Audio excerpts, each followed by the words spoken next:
ചിറക്കടവിന്റെ രാപ്പകലുകളെ ഭക്തിയിലും ആനന്ദത്തിലും ആറാടിച്ച് ചിറക്കടവ് ശ്രീ മഹാദേവന്റെ തിരുവുത്സവം ഭക്തിസാന്ദ്രമായി പുരോഗമിക്കുന്നു. പകൽ നടക്കുന്ന ഉത്സവബലി കണ്ടുതൊഴാൻ നിരവധി ഭക്തർ ക്ഷേത്രത്തിൽ എത്തുന്നുണ്ട്. വൈകിട്ട് നടക്കുന്ന കാഴ്ചശ്രീബലിയും ശ്രീഭൂതബലിയും ഭക്തിസാന്ദ്രമാണ്.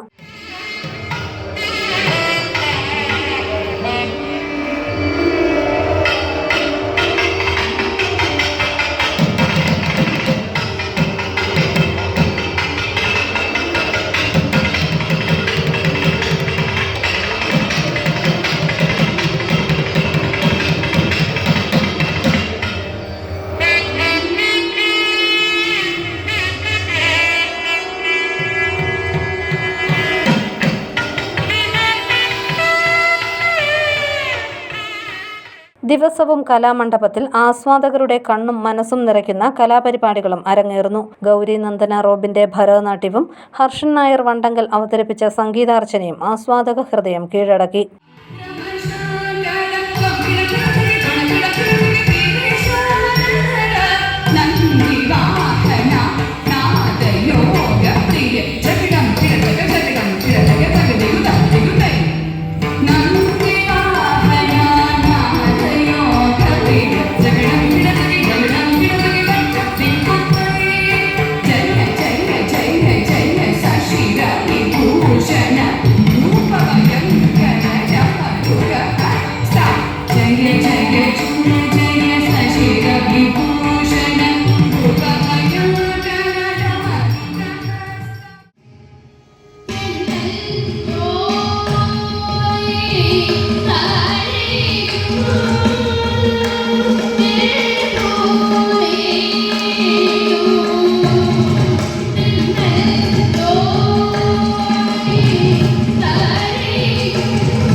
നൂറുകണക്കിന് ഭക്തരാണ് ദിവസവും ദേശനാഥന്റെ തിരുവുത്സവം കൂടുന്നതിനായി ചിറക്കടവിലേക്ക് എത്തുന്നത്. News bureau, Ponkunnam.